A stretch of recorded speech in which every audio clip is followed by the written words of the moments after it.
Wow, this is a lot of fun. Mm-hmm. Yeah. He has really good decorations. Yeah, he does. Oh my gosh. Why the lights go out? I have no idea. Let's come sit over here. There's like pumpkin lights. Oh, wow. Hey, look at it. These are cool. Yeah. I have an idea. Let's tell ghost stories.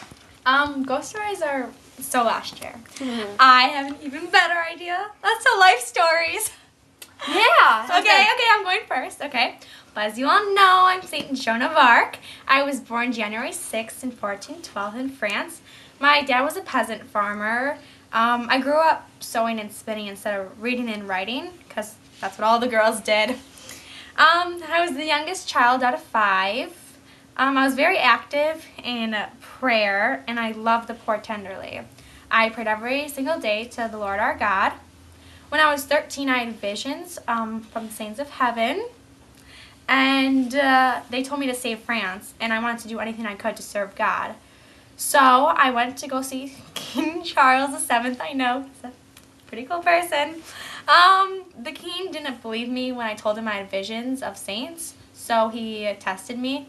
But I knew this is what God wanted me to do, so I actually passed the test, and he gave me a sword, a banner, and the command that I can have rule over all the troops.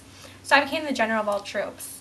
My first job was to raise the siege of New Orleans and to conduct the king to Reims for his sacrament. And I felt like I served God and I did what I was supposed to do. As most of you probably don't know, I have a son.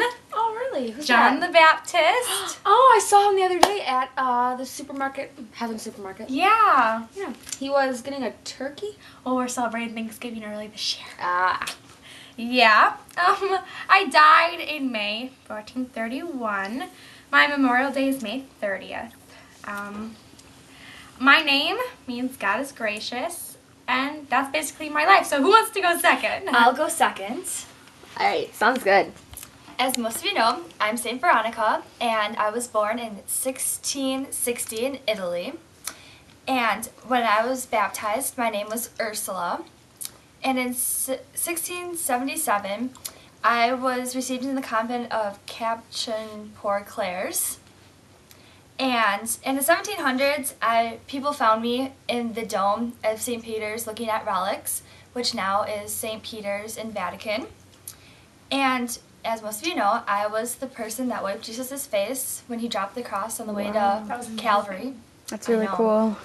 And because I wanted to see how he suffered, so I used the crown and put the thorns on my head. And That must now have hurt. yeah, it did. And I was canonized by St. Gregory the 16th in 1839. And my feast day is July 12th. And I died and came into heaven July 9th, 1727. And I usually am represented by crowns of thorns. Wow. So, That's really who cool. wants to go next? Me. Okay. I'm Elizabeth Ann Seaton, and I was born in New York on August 28th, 1774. I was married to William McGee Seaton in 1794. Me and my sister-in-law went about our mission of mercy, and we were called the Protestant Sisters of Charity. Then, when Mr. Seaton became ill, we took a sea voyage, and he took me and my oldest daughter to Leghorn. I kept a journal and the whole trip, and today people learn a lot about me from my journal. We lost all our money, and William died. After my husband's death, I started to see the beauty of the Catholic faith in Italy.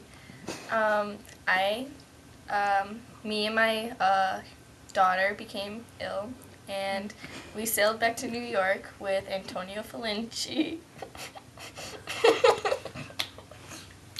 Well, someone has a little The giggles. fun today.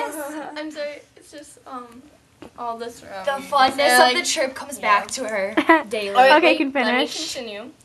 Well, I sailed back to New York with Antonio Felinci, and we arrived on June 3rd, 1804, and my sister-in-law Rebecca died in July. Mr. Herbert had a great influence on me to join the Catholic faith, and I soon opened a boarding school. Cecilia, my youngest sister-in-law, became ill, and she wanted to become Catholic. I opened a school for girls in Baltimore, and people offered me $10,000 to fund for an institution for teaching the poor. Cecilia died April 1810, and I died January 4th, 1821 in Maryland. That's an amazing life story. Now, really cool. the last person is St. Margaret. Yes, as you all know, St. Margaret Mary Alacoque. I was born at Le Hautecor, France, on July 22nd, 1647. My father died when I was 8, and after his death, we got into a really great poverty. But luckily, we got our land back when I was 17, but back to when I was younger. When I was 8, I had...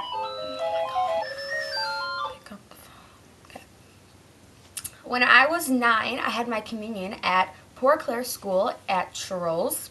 I got a life-threatening disease at age 15, and that lasted for 4 years.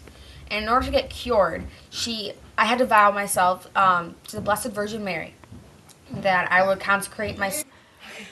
Okay.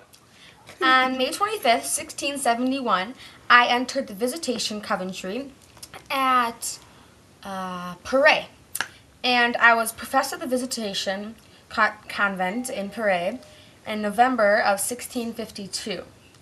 I had many revelations from Jesus Christ starting December 27th of 1673.